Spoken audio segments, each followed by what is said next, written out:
I really enjoyed the simplicity and how easy it was. Hello, carnivores, and welcome to session number 51 of the #1 bodybuilding podcast in the United Kingdom. Danielle Fischer is a WNBF pro in the women's bodybuilding category. She is 34 weeks out from the WNBF Pro World Championships in Boston, Massachusetts, United States. She is also an ultra marathon runner, a pilot, a cross-country and track coach, and also a Colavitta Cat 2 road cyclist. We featured her on the supersetyourlife.com podcast shortly after we started working together in September 2023 and meeting in person to support Coach Nate through taking second place at the INBF Granite State Open. So on episode 187, it's called Danielle Fischer, WNBF Pro and Ultra Marathon Runner on Competing with Love, and episode 196, Steadfast Like Nate, INBF Granite State Open recap. If you're a carnivore bodybuilder, go back and check those two out. Both of them are remarkable athletes. Danielle and I together have recently completed 46 days already now on the Lion Diet. We're going to recap her results and some of my own and discuss with Coach Mark what will be changing in her meal plan and workout split as we get into contest prep. Actually, 2 days ago. We're in contest prep right now. So 2 quick things before we get into the meat. Here is our Spotify podcast review of the week. It is from Jamie. This is in response to session number 43, Critical Carb-Loving Coaches Proven Wrong Again with Richard Anthony Smith. Just want to say I love your message. You're spot on with your content. I'm a carnivore as well, so it's nice to be subscribed to a podcast now that keeps my head in the game and always learning. Thanks a lot for the kind words, Jamie. Any specific questions or topics you'd like us to cover, just ask us. All right, and now time for our L.I.S.S. We kick off every single Carnivore Coaches Corner recording with an L.I.S.S, and thankfully, I am not talking about cardio. This stands for Listener Inspiring Success Story.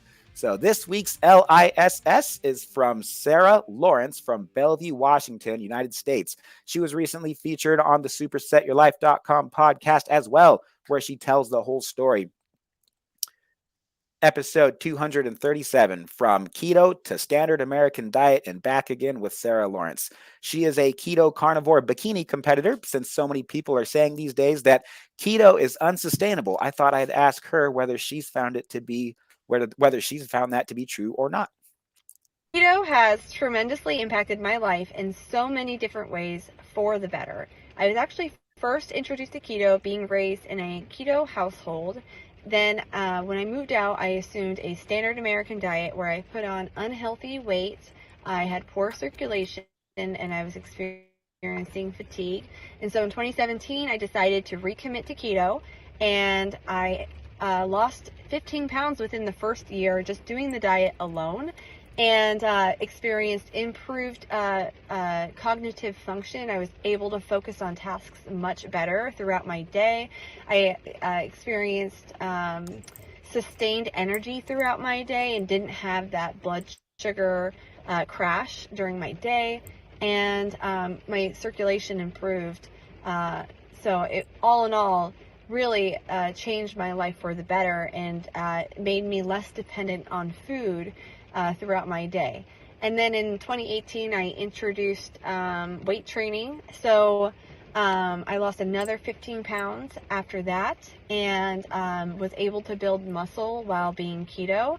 And it just had changed my life for the better in so many different ways. And definitely recommend the keto diet to everyone. I think it's only human to be keto adapted. It's important that we reach that state of ketosis and our cells go through autophagy and renew themselves, and that way we can ward off diseases. And there's just so many great benefits. And yes, so that's my testimony.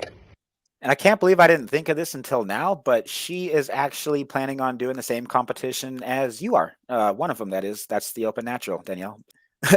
So listeners, if you are a carnivore with an inspiring success story, contact Mark or myself and we'll get your message out where people need to hear it. The carnivore community is growing across the globe. The more we all share what's working, the more we'll continue to learn and grow from each other. Danielle, welcome to Carnivore Coaches Corner. Thank you for having me, Colt. Definitely. Are you excited to meet Sarah? I am looking forward to meeting the team. It's going to be a great time in Washington. She's super cool. I think you'll like her a lot. Seems like a sweet. Were you able to relate to some of the things that she said? Is that kind of what you started noticing when you first went keto? Absolutely. It's funny how people say that the carnivore diet is not sustainable, but I feel as though in my sense and I think like just looking at like the standard Americans, that the carbohydrate filled diet is not sustainable for, I guess, health and well-being. So once I kind of went the same stages of Sarah, where you start with maybe low carb paleo, then you go to like low carb, and then you're keto, and then you dip into carnivore, and then I took the big leap and went into the lion. So it's just a process. And when you start to feel better, and every time you get out of bed and you don't have, joints that are aching you, you don't have heartburn when you lie down, you don't have, cognitive brain fog issues. The digestion is so much better. Across the board, I encourage anyone to give it a try, because you will see a remarkable difference. Yeah, I just think that at the end of the day, these are real people. I mean, these are not fake. These are not fake people. There's a lot of people out there that have done the carbs, didn't feel good. Now they're feeling amazing. They're looking better. I mean, what more evidence do you want? Danielle, for those that don't know you, just really, really quick, why did you get into bodybuilding? I was challenged at the gym by another person who was prepping for a competition. And at that point, actually, I was prepping for my my 50 miler to celebrate my 50th. And she challenged me, and I thought to myself, all right, I why not? So I started weight training, and it just became a hobby. I just really enjoyed it, and the process was fun. But after going through 2 seasons of it was low carb diet, but then you'd have the high carb days. I'm like, this has got to be something better than this, because the digestion was so off, and it's pretty miserable.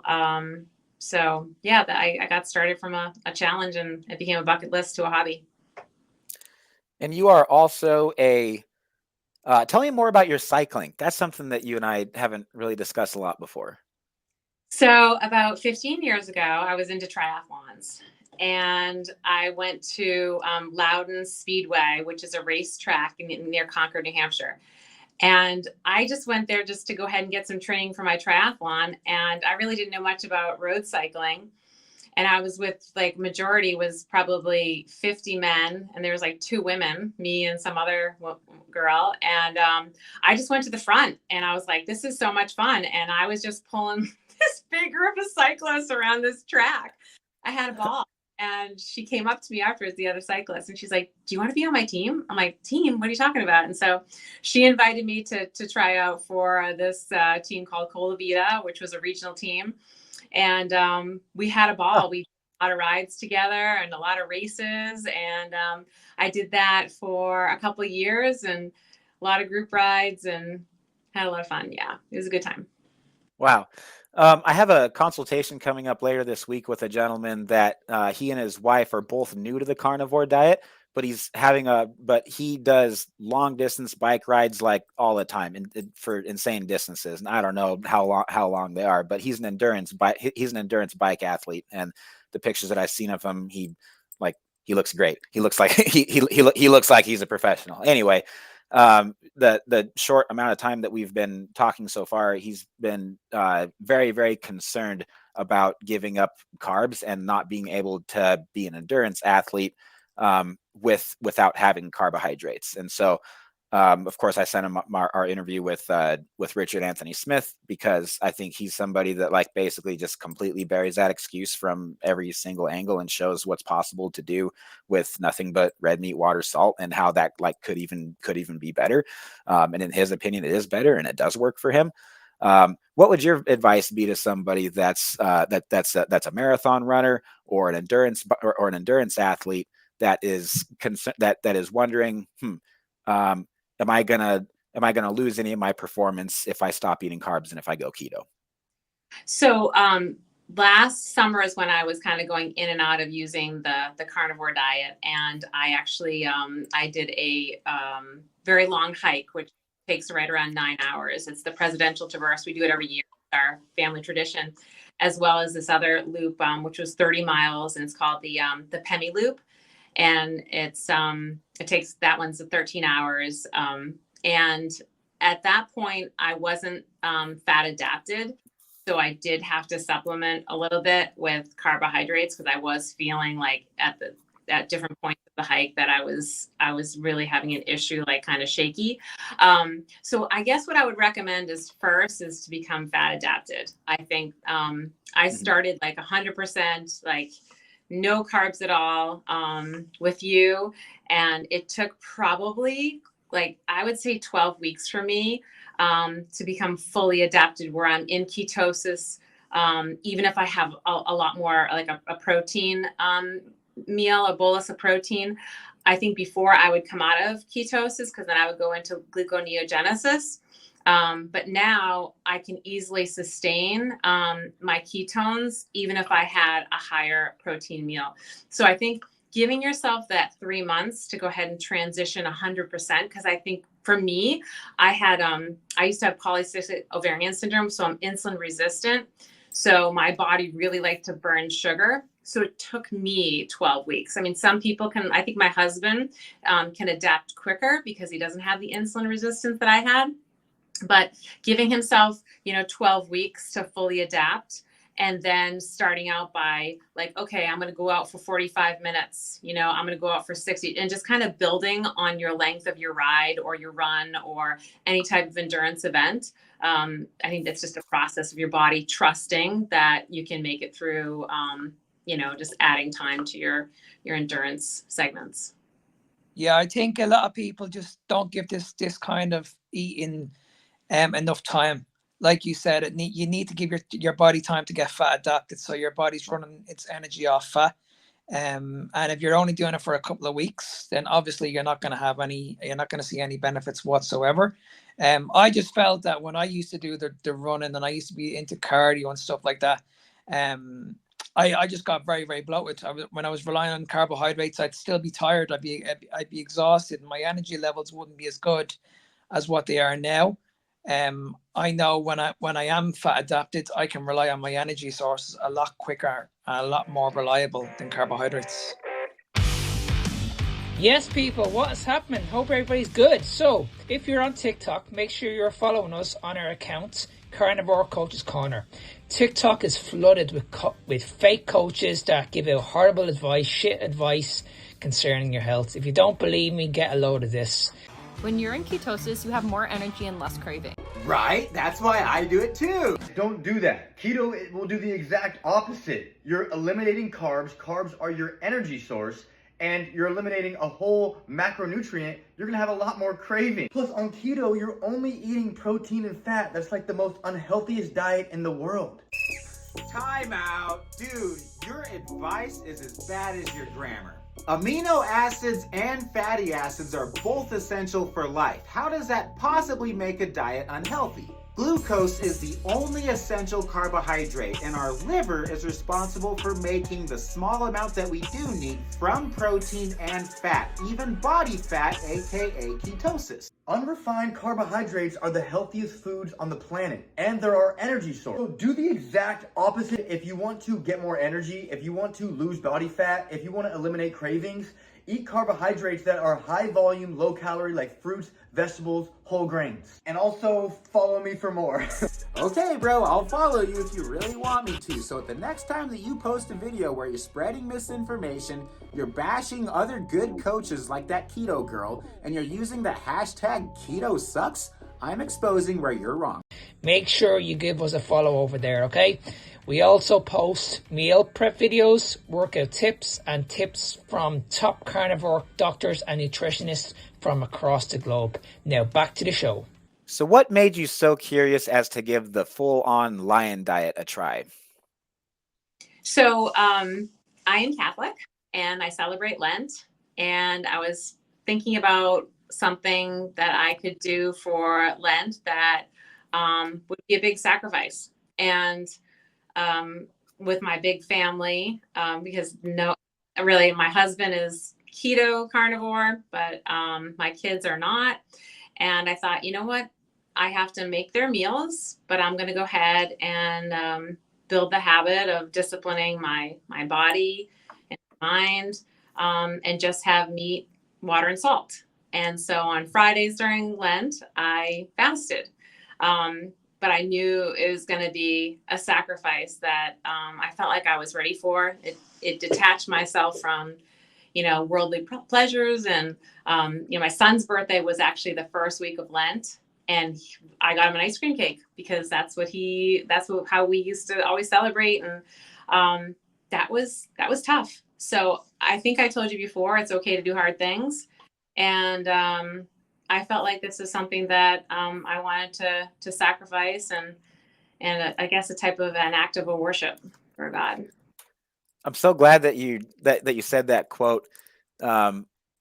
It's okay to do hard things. When your kids ask, like, isn't the lion diet hard though? Like, that sounds really hard, and you're like, yeah, it is hard. That's okay. That's okay, right? You're a better person at the end of it. and when you told me that, that actually helped me to stick around after the first couple of weeks, because I told you and Michael both a couple times. Michael did it with us for Mark. So Michael did it with us for 30 days, and then after 30 days, he was he's done. So he's back to keto right now. Danielle's going back to keto, and I'll be back to keto in a little bit less than 2 weeks. But yeah, I almost bailed out almost every day that that first week. It was so hard for me to give up artificial sweeteners and caffeine. Those are kind of my culprits. But I just kept reminding myself of what you just said, and here we are. It's 46 days later, and we're alive and we're healthier. And look at that, you're down 6 pounds, and and lots of other benefits from it. So what other benefits? What are some like unexpected benefits that you got from this 46-day experiment of you eating absolutely nothing but red meat, water, and salt? And for those that don't know, just again, real quick, the lion diet is red meat, water, salt, no chicken, no artificial sweeteners, no coffee, nothing else. Red meat, water, salt. Once again, Danielle, what are some of the serendipities, the things that you didn't expect that you noticed? Well, it was so simple. I mean, I know that people might call it boring, but every day it was simple. It was open up the air fryer and put some ground beef in the air fryer and put some salt on it and enjoy it, 10 minutes later.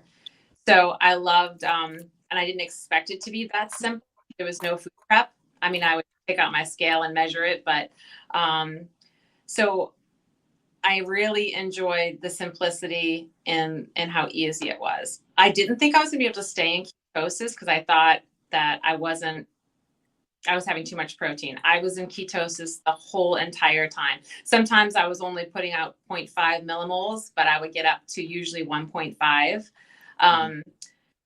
The strange things that happened that I was not expecting, that I had read about, Peterson, who was pushing the lion diet, and I had read about a lot of people who actually had autoimmune issues and some heavy duty disease that they needed the lion diet to heal. And I never thought of myself as having mental health issues. I'm not laughing, but I'm just thinking about how I thought of myself. But sometimes I have anxiety or worry or less confidence. But I found that my confidence grew and there was zero anxiety, zero worry. Like there's a peacefulness and a calmness. I'm laughing because my children might say otherwise because sometimes they can push my buttons. Most part, I felt like I could deal with things much easier. And I guess the biggest takeaway from me is the zero food noise. No, you don't think about food. You don't think about your next meal.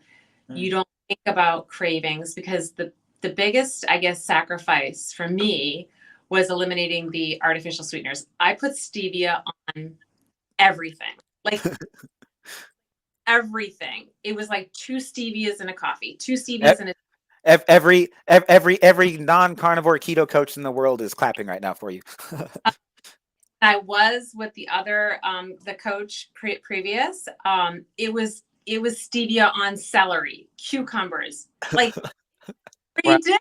It was like I could not eat anything that wasn't sweet. So the first week I've done that before. I've done that before with cinnamon. Actually, it's disgusting, but like, but it was on contest prep before I was carnivore, and so I was just like out of ideas, trying to eat stuff that was sweet that would fill me up and would make my hunger go away, and it doesn't work. It just makes you hungrier.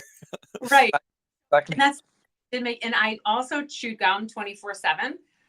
So at first I was like, oh my gosh, I don't like the fact that I don't have anything in my mouth. I didn't realize that I was orally fixated. So I started brushing my teeth a lot because I didn't like the feeling. Oh, and that was another thing. I didn't have to brush my teeth.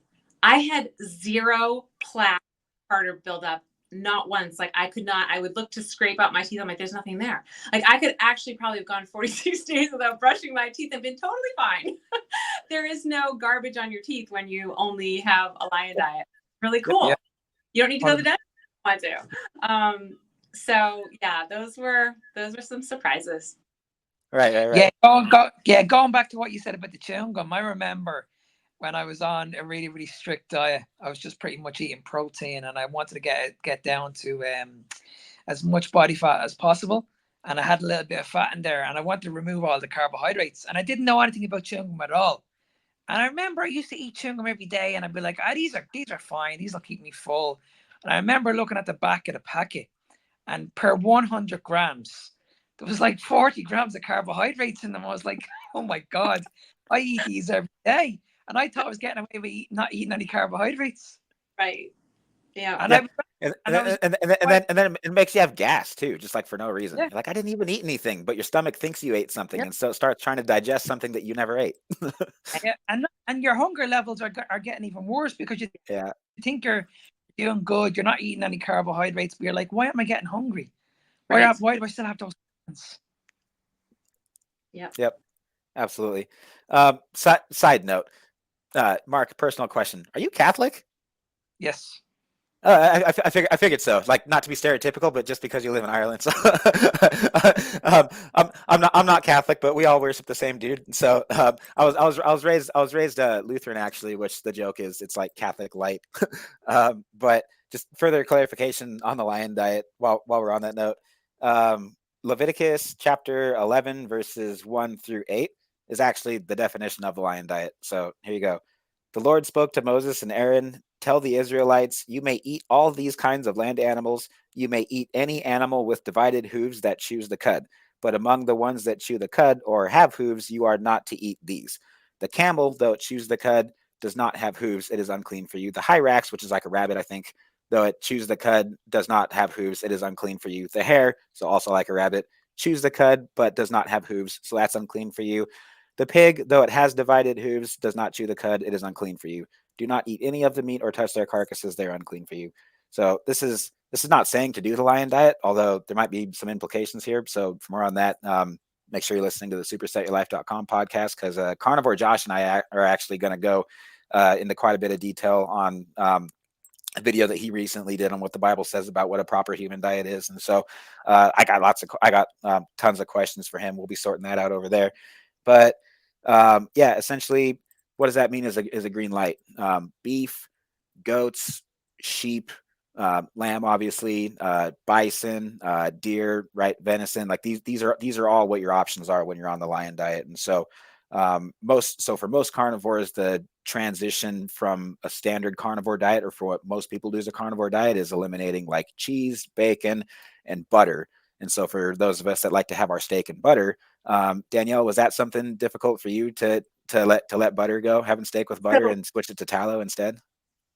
So I really enjoyed the Kerrygold before I got onto LENT when I went Lion. But then I bought some Epic tallow. So, cause I was like, I can't make tallow like Colt makes tallow. It's going to take me all day and I don't have all day. And so I ended up, so for the record, the tallow that the tallow that I use is actually mostly my wife cooking for her and the kids, and she saves all, and so she just saves all the drippings, and then that's what I make the tallow from. So it's already like 90% of the way done. So yours looks like the Epic that I bought at Whole Foods, but I started to enjoy it. That I would actually dip every piece of food like it was like dip.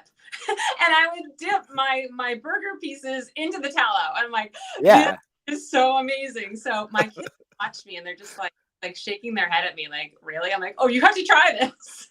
Yeah. Like, not eating fat like that, but it's hard to that is a hard recipe to sell to people that are new to the carnivore diet.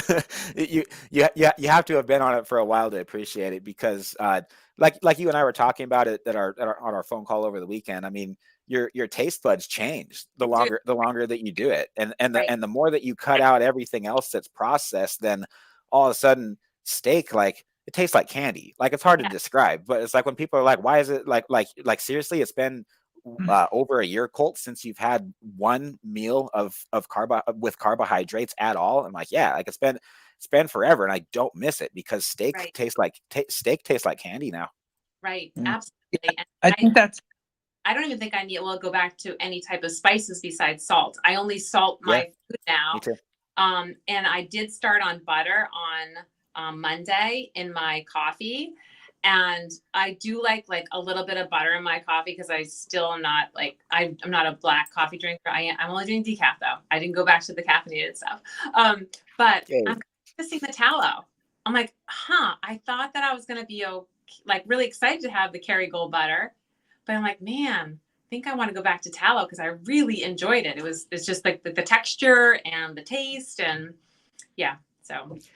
Yeah, my skin's been doing a lot better since I cut out butter. So when I reintroduce keto bricks, I'm definitely reintroducing those, because they have more choline than tallow does. Robert Sykes always reminds me of that. And so I'm gonna. But other than that, I don't particularly miss butter either, and see no reason to put it back in. But then again, like most of my clients are eating it. Most Mark's clients are too. It's like the first thing we recommend, especially if you're new to carnivore. Right. Yeah, I see an awful lot of that with people as well, especially when they have a dairy allergy. They'll come to me and say, listen, I have a dairy allergy. I can't eat cheese, but I do enjoy butter. And the first thing you usually notice is the skin. So if they have dry skin, or if they're breaking out in acne or stuff like that. And I try and get these on high choline as much as possible. And the best food that you can get the high choline is cacao butter. And I only tested this a few months ago, because I have a dairy allergy as well, and I always thought that I can't eat butter. Like, what do I do? Am I going to be eating meat for the rest of my life? And I would have found that very, very boring.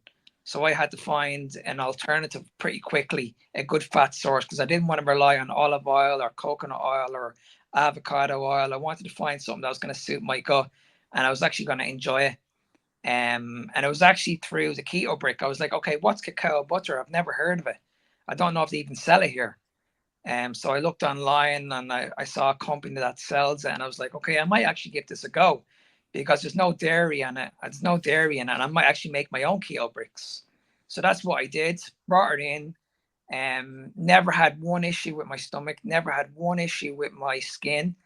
And I was like, okay, I'm actually going to introduce this to a lot of clients, because a lot of clients that I work with, again, they have a lot of dairy allergies, and they like to have those extra fats. And I'm like, okay, how do I get those extra fats in if I don't want to give them any vegetarian options like olive oil or stuff like that? So that's why I get a lot of people on cacao butter. And like Colt's mentioned, I've seen huge improvements. your next competition, Danielle, is probably 8 weeks out. Did we decide on that one for sure? Not for sure, but I think that I'll be, in decent shape to at least go ahead and get on stage and feel okay with my physique. Because I do need a qualifier for Masters Nationals. Yeah. Okay, Mark. So the project right now is she's 8 weeks out. She is currently 140 pounds, right? That's as of a couple days ago. Okay. So about 17.9% body fat. Yep. Yep. Okay. So the math that I did, she'll need to lose about 16 to 18 pounds over the next 8 weeks, and that'll put her at 12 to 13% body fat. Okay. If she loses all fat, which I don't think that in this amount of time we're going to be worried about losing any muscle mass whatsoever. So the reason that she's doing this show is because the one that we're really focusing on next is July 19th, 2024. It's called the 2024 NPC Teen, Collegiate, and Masters National Championships. The promoter, Gary, just texted me saying that she needs to compete in any NPC event to qualify. So no particular placing is necessary. So we found this one that is 8 weeks out again on June 1st. It is at Teaneck, New Jersey. It's called the 2024 NPC Bev Francis Atlantic State Championships. So yeah, here again, I'm thinking 16 to 18 pounds to cut 12 to 13% body fat. Looking at her macros right now, looking at her meal plan. She has been through the Lion diet on 170 grams of protein and 110 grams of fat. Yeah. And so I'm thinking now would be a good opportunity to reverse those, to increase the fat to just drop the protein from here. Yeah, the protein needs to come down now. How many weeks are we? We're 8 weeks out from the show, correct? Right, Yes, but sir. not from stage weight that I hope to be for Masters Nationals. We talked about like 8 or 9 pounds lighter for June 1st. Okay. Yeah. I mean, like to be completely honest, Mark, like she could step on stage right now without a tan, and she could qualify. Like she would do well. Would she win the show? I don't know. Like I don't know who else is going to be there, but the goal isn't necessarily to come into this show to win. The goal is to win on the show where it counts, which is after that. So between now and then, we want to get a head start on her cut. And then I think if we need to do a reverse diet, we have a little bit of time and then we get right back to cutting. Oh, okay. So then what I would say is I would get that protein down to around maintenance or probably a little bit lower than what our maintenance is. So if she's weighing at the moment 149 and she's taking in around 170, I would be probably getting that protein down to a minimum, probably 135, 140 in the next couple weeks. Okay, let's see how good your math is. Let's see, how much do you weigh again, Danielle? 140? Actually, I was 139.6 this morning. 139. Okay, so 139.6. So this is going to be some simple math times times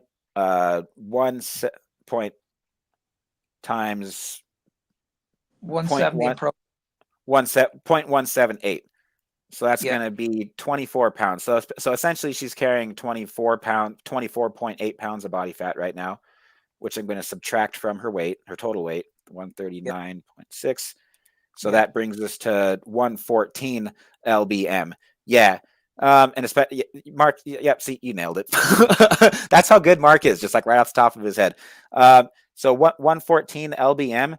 That is where a rock bottom protein level that would be that I would put somebody on that's not a pro bodybuilder. She clearly needs a little bit more protein than that. And so, I think that 130 would be good for her protein macros. So then for her fats, let's replace them gram for gram for the start. But hang on, Danielle, you usually have some unpleasant consequences if your fats get higher than 120, if I remember correctly, right?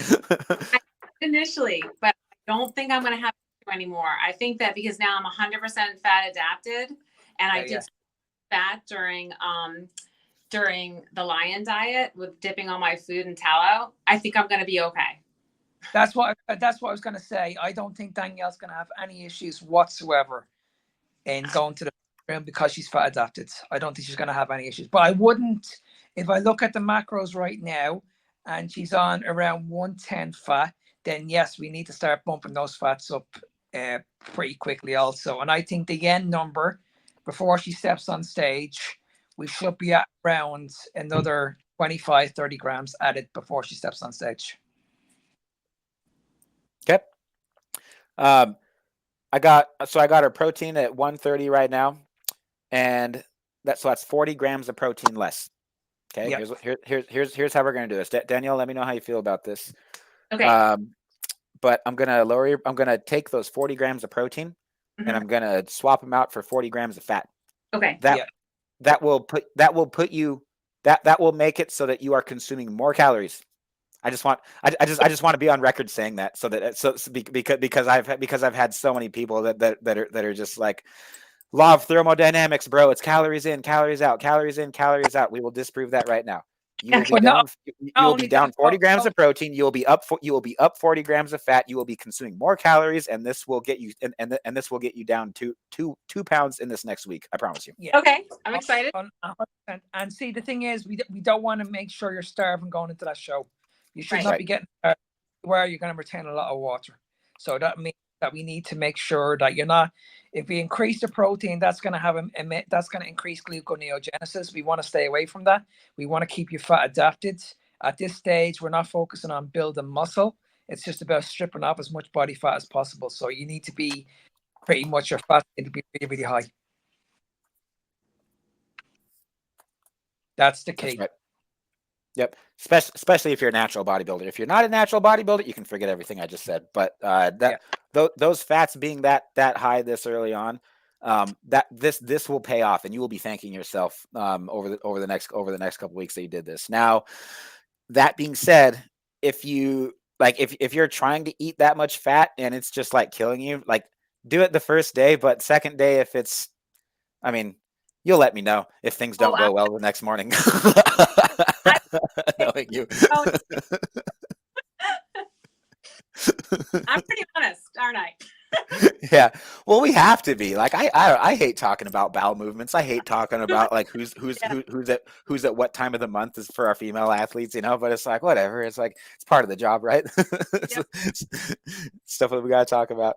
Okay. And then for your meal plan, as far as foods to reintroduce, keto bricks and decaf coffee, those are both going back in. Anything else that you miss? Anything where it's like, oh, I haven't had this in 46 days. I have to have this again.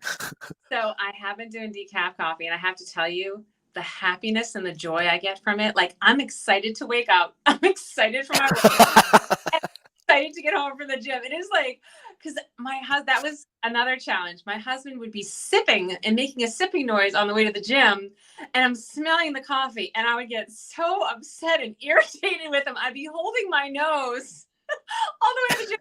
I can't take this. And he goes, wow, this coffee's so great.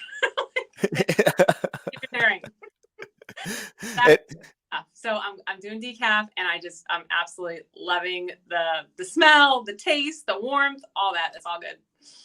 Right on. We're gonna keep in the 80-20 ground beef and the ribeyes then. That all working nice. Yep, my all my ribeyes that I bought, like 20 of them from Hannaford the other day because they were on sale. Oh my gosh. It's funny. My son says to me, I said, "What do you want for dinner?" My 16-year-old, and he just came back from a hard run.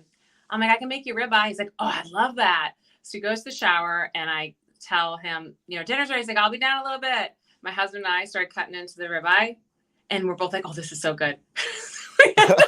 Finishing 2 ribeyes, and he comes down and he's like, "Where's my steak?" I'm like, "Oops." We ate it. I'm sorry. We were so hungry. My family ribeye. I love it. Okay, we are going to look at your physique now.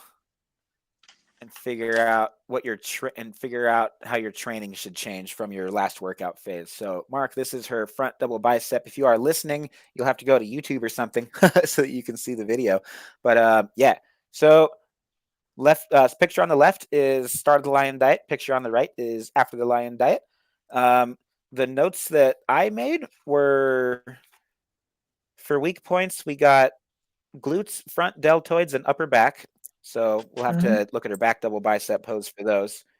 Strong points we can see from the front are hip adductors, which is really nice to see because that's what a lot of athletes miss in the bodybuilding divisions. And for men, the classic physique division is filling in that gap between their legs. So she's very, very strong there. Rear deltoids, I think she has great rear deltoids, but we were arguing about that before we started recording, so I guess you'll be the tiebreaker there. Both very, very good. Very, very, very good. And actually, I think that's why I put down your front delts as a weak point. Is not that they necessarily are, but your bicep peaks are higher than your front delts. Your biceps are great. They have great peaks, and so that's kind of where you need to, where we need to fill in a little bit there. So. And I have to say, her back looks incredible. Her hamstrings look really, really thick also. So I'm really looking at the detail now in the fronts. I'm looking at the side. These are all on the inside. So Danielle, you said that your hamstring tie-ins are non-existent, and I'm wondering if it's conditioning or if it's muscularity, but I don't know. I think that we get you down to 12%, and we might see something different. Yeah, I think they actually look quite well. I think when we get the body fat down, those lines will come in really, really nice. So what do we think about the rear delts? I like the rear delts. I think the rear delts look good, and I think they're going to look even better when the body fat goes down. I think there's good definition in them. You can see the definition already. Imagine what it's going to look like now in the next couple of weeks. Yeah. I think the deltoids could use a little bit more mass overall, just to be completely honest, but I don't know. We don't want them to be giant to where they're 3D to where like she looks unfeminine and like she's on Anavar or something. You can tell like when girls get on Anavar, it's like the first thing that blows up is their deltoids. There we go. Can you guys see it? Yeah. Rhomboids and mid-lower traps.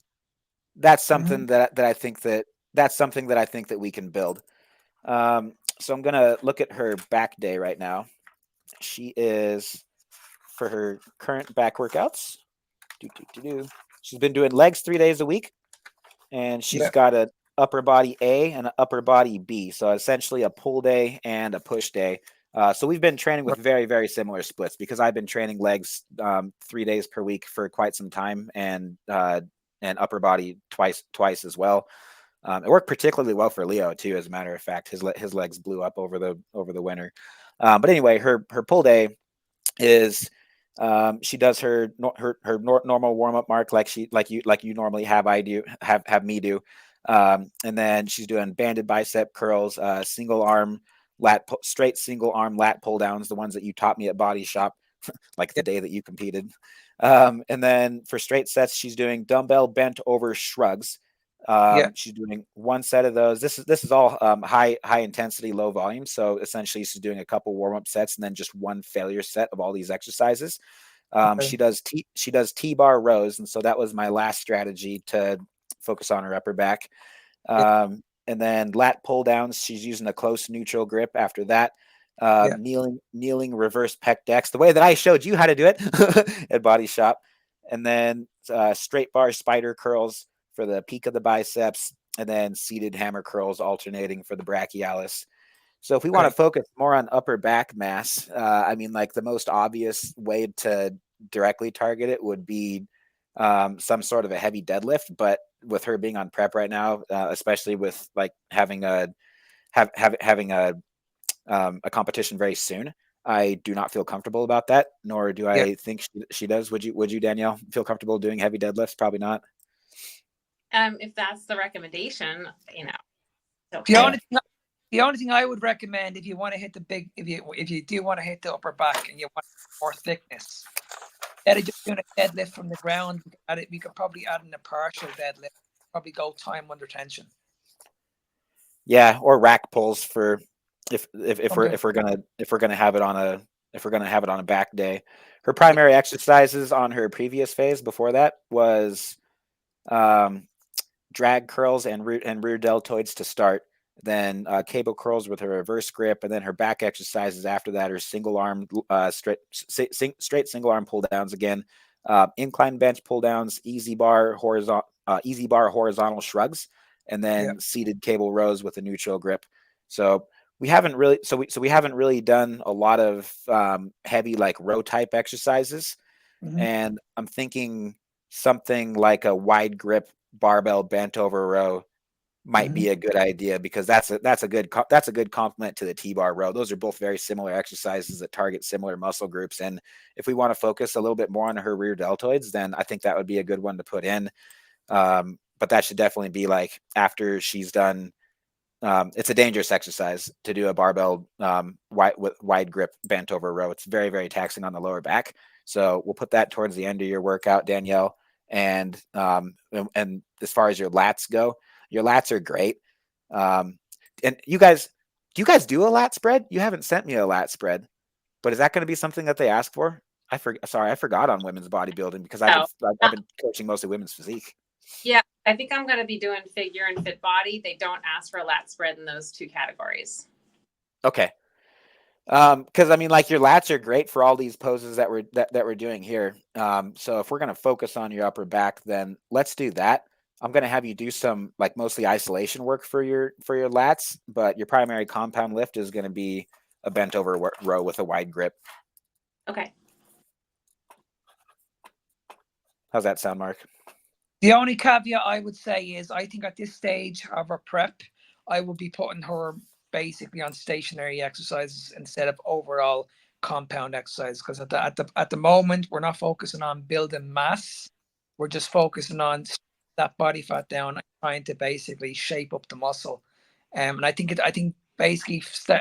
going on these exercises, which are stationary, they're very, very easy to take to complete muscular failure. You probably won't be able to do that on a barbell. Yeah. That's why I think that at this stage of your prep, I don't think we should put in too much compound work. Yeah. That'll probably be your only compound exercise that you're doing on back day, Danielle. Okay. Right. And while we're there, I guess it makes the most sense to look at her chest and shoulder workout. So her chest and shoulder workout right now, she's doing lying face pulls. Oh. Yeah. She's doing lying face pulls, isolateral plate loaded shoulder presses, which is like my favorite one with the chains, right? And then isolateral plate loaded chest presses, same thing, but just a chest press now.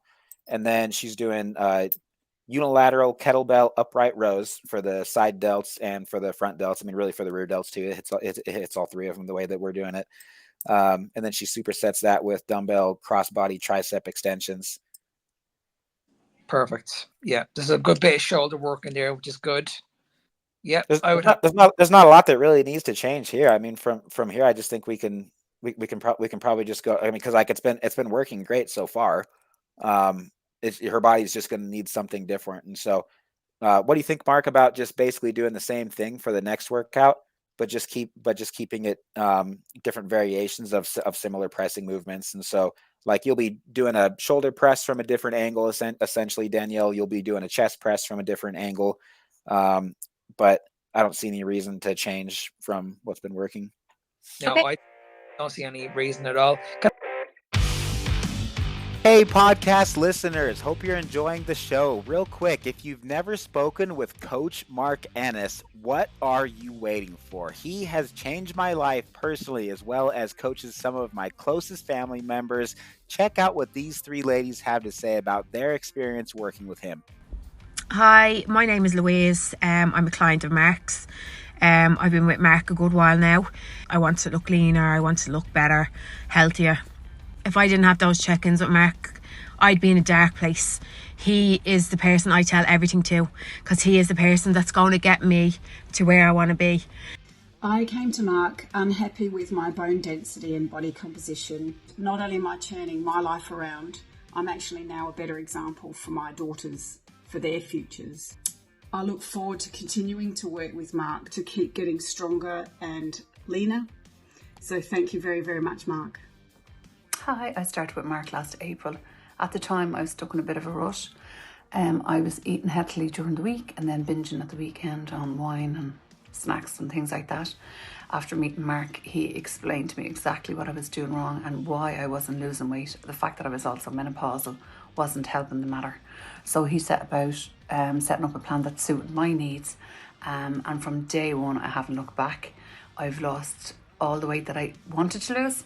I exercised every day, walking and weights, but once or twice I had injuries with the weights and Mark just changed the plan up. I was always one that was mad into carbs. I would never have thought that I could give up carbs, but from listening to Mark and trusting him and following his plan and not having to think too much for myself because Mark does that for me, I was able to follow it. So there you go. The easiest way to contact Mark is through Instagram. He is at fitnessbeyondtime01, and he is not your typical Instagram influencer, by the way. All of his followers are his present and past clients.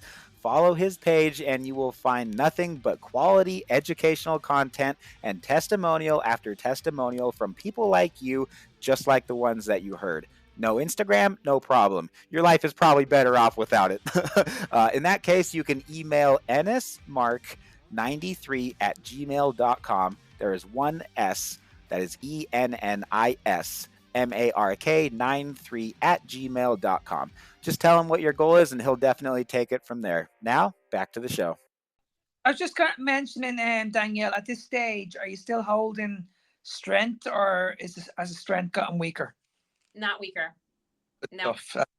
That's I good. think sometimes I can go up, or I definitely can go up in repetitions for sure. Yeah, I would say don't go up in repetitions. Okay. I would just say slow the movement down. Okay. Don't go up in repetitions. You don't want to waste too much energy. I would rather you focus on the muscle, take the muscle to complete failure, and just basically use a time under tension kind of setup. Okay. Very, very good advice. Thanks for saying that, Mark. Like big time. Thank you for saying that, because I got asked that same question recently by somebody else that's cutting, and I said, go ahead and do extra reps. But I see where Danielle is coming from, and there's certainly a reason why lots of bodybuilders do that on contest prep. But I think that's better advice, though, man. I think it's better advice to slow the repetitions down, and to just make your muscles do more work. Exactly, because at this stage of your prep, remember, you're not trying to build muscle. You're just trying to break the muscle down and give the muscle enough stimulation to get a good pump. You don't want to destroy yourself at this stage. Okay. So let's back off a little bit and let's really, really dial in on the muscle. Really, really dial in the muscle. Don't think about how many reps you're doing. Just keep going heavy. That's gonna be very, very important. Keep going heavy, but train smartly, if that makes sense. Yep, it does. Yeah. Hey guys, this is further confirmation of my point that I think that her rear deltoids are great. I don't know. Sorry. I just think that I see it better in her side tricep than in the rest of your poses. Her rear delts look incredible. I really do. I think they look really, really good. Yeah, if someone's on one of my plans, they better have good rear deltoids. That's like the first thing that I have everybody hitting way more of, because like that's most people's weak point is their rear deltoids. So Cole, you said to me that she's doing 3 leg days at the moment, correct? Yes, sir. Okay, so and if we're 8 weeks out from the show, I would be seriously considering that volume now in the next week or so. I think what I'll do is write a plan that has that's very similar to this. That will be okay. So we already know what we're doing with both of our upper body days. Your leg days are going to be a 2-day-a-week split, Danielle. And if you can do that, if you can train 5 days a week, great.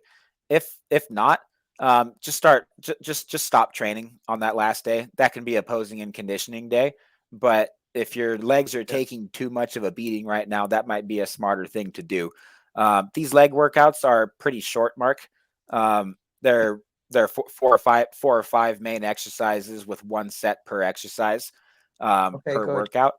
And so Yeah. overall, yeah, it's not like she's doing a crazy high amount of volume for legs. She's just training them a lot more frequently. It's been working great for me. It's been working great for a lot of us. But here again, Danielle, he's totally right. So I'm going to write you 2 leg days, and they're going to be more glute focused now. Okay. Yeah. And then so here again, it might be you're going to have a leg day A and a leg day B. So like Monday through Friday, it might look like leg day A, pull day, leg day B, push day, and then leg day A again. But Okay. that's when we have to have a conversation at the end of the week and talk through whether or not we think it's worth it to do that 3rd leg day or not. Okay. Yeah. And sorry, Danielle, how's the recovery? Are we recovering well from these sessions, or so the upper body recovers a lot easier. I definitely quads usually feel tired. Yeah. And sorry, how many compound lifts are we adding into each day on those leg days? She's doing 2 or 3 depending on the workout. So okay. So so realistically, her leg workouts now are probably going to be I'm thinking 2 compound lifts and 3 isolation accessory lifts depending on how we decide to put it together. Yeah, that's what I was going to say. And then on the last 4 weeks, there should be only 1 compound lift in there, no more than 1. Yeah. Okay, so the last 4 weeks, when she starts getting depleted, we don't want any more heavy work in there, because that will have a major effect on our CNS system. That will help make her hold water. So you want to be stripping back off the volume as much as possible. So I would say if we are going to be adding in 2 leg workouts a week, I would be looking at probably 3 isolations and just 1 heavy compound, and that's it. No more than that. Cool. Oh, and then that leaves us with cardio. Have you been doing, so you're track coaching right now, Danielle? Are you like doing any of the workouts? Yeah. I probably get in anywhere between like 10,000 to 13,000 steps a day, because I walk the dog in the morning. And and my heart rate for these walks is usually right around like 110. Time and time again, I'll go for like a 30-minute run, but it hasn't been, it's just because or I have a lot of energy, or it's maybe it's once a week. It's not regular though. Oh, and then one other thing I forgot to add is abs are going into. I always think about abs and cardio together. We haven't been doing a lot of abs, and so we're gonna obviously start hitting those hard right now. And then as far as your cardio goes, you're doing no traditional cardio right now, right? You're not doing any stair mill, nothing. Okay, beautiful. Let's keep it that way. I don't want you to lose muscle. I don't think you want to lose muscle, and you're going to have a hell of a time building any upper back mass if you're doing cardio and just burning it off again. So for now, no cardio, and I hope it stays that way. I can't promise that, but whatever it takes. Yep, exactly. Nate is our gold standard. Boy, if Nate can get that peeled. What do you think his body fat percentage was? 3%? I don't know. We didn't test it. It was probably 3%. Yeah. So my goal is for everybody to finish their prep that way. But some people need to do cardio. Some people like doing cardio too. We'll never understand that. Speaking of track, what's something that you found yourself repeatedly teaching to your track athletes as of lately? Basically, that they're limitless. A lot of my track athletes like to call them, just 100-meter sprinters, or I can't go further than the 200-meter. And I'm like, you are more than just the 100-meter. Like, you have range, and you just need to believe in yourself. Like, you can do anything that you put your mind on. So a lot of them, you know, and I understand they don't want to run distance. I don't want everyone to be a 1600 or 3200 meter runner, but you certainly can sprint for 400 meters. So I guess just trying to support and encourage, like, you have potential to do anything that your brain tells you. Focus. I love it. What do you say? This is my problem. What do you say when you're like, all right, who's ready to do some sprints? And everybody goes, no. Like, what do you So say? Except for the distance runners, they're like, what? Yeah. It's have you noticed, like, this is what I've noticed my first couple weeks of track coaching is that the sprinters complain about everything. The distance runners, like, they don't care. They're like, oh yeah, we can sprint. Right, and they fall to the ground after like every rep. But what I do like to do is I'll say, okay, we're doing this. And then after they finish, I'm like, okay, we've got another piece of the workout. And then I'll say, and lastly, and they're just like, no. So I like to have like 3 seconds out, and they're not always happy with me. Like, those come to me before the workout starts. Like, so is this all we're doing today? I'm like, well, we might have a finisher. So they're not always crazy about that, but it's good for them. Good stuff. Actually, on that note, I better be getting out the door to track practice because we are starting in a little less than 45 minutes. All right. Danielle, thank you so very much for your time, for all of your expertise, for all of your inspiration, for your testimony, and for finishing strong on what you started. That is an accomplishment. Having just done the Lion Diet for 46 days. If you can do that, this contest prep is going to be a breeze. Let's go. IFBB Pro Card, here we come. Where can our listeners go to find more about you and your journey? Danielle loves her 6, and I'm also on Facebook at Danielle Fischer. Wonderful. Well, once again, it has been an absolute pleasure. Thank you so very much. And we will be checking in again, I don't know, probably later today about something. I love working with you, Colt. Thank you for everything. Well, that is it for this week's session, everybody. Thanks a lot for listening, and make sure to let us know what you thought. You can do that directly from your podcast app, or you can DM Coach Mark or myself on Instagram. You can also email your feedback, questions for us, and more specific topics you'd like us to teach on next. If you need some gym motivation, look no further than our workout podcast called the SuperSetYourLife.com podcast. We've had Mark on there. We've had Danielle on there. We've had Sarah on there. We've got everybody on there. We've had well over 200 episodes on that channel. It's available on the same platform that you are listening to now. Just type Superset Your Life, all one word, into your search bar, and you will see our black and white podcast logo pop up. It's a podcast specifically recorded to listen to when you work out. We regularly interview professional bodybuilders and judges, top nutritionists, leadership experts, stand-up comedians, and top athletes from SuperSetYourLife.com. We keep the focus on health-first bodybuilding, faith, and family. My wife, Taylor, and I are the host of that show as of 3 years and growing, and Coach Mark Ennis has been an enormous part of all that we do there as well. Mark and I are both on Instagram and offer private one-on-one consultations as well as coaching services. Links to schedule both of those can be found on our Instagram bios or in the show notes of this podcast. One last reminder before we sign off, leaving a review only takes like 10 seconds, guys. If you're on Spotify, where you can see in the show notes, right below that, it says Q&A, and that's right where you can tell us exactly what you think of this episode. We will respond when we record the following week, either by reading your review or by discussing the topic that you'd like to know more about, or even by getting to work on whatever critiques you have about how we can continue to improve this show. And that's how we communicate as a dialogue, not a monologue, in this intimate conversation back and forth that we call Carnivore Coach's Corner.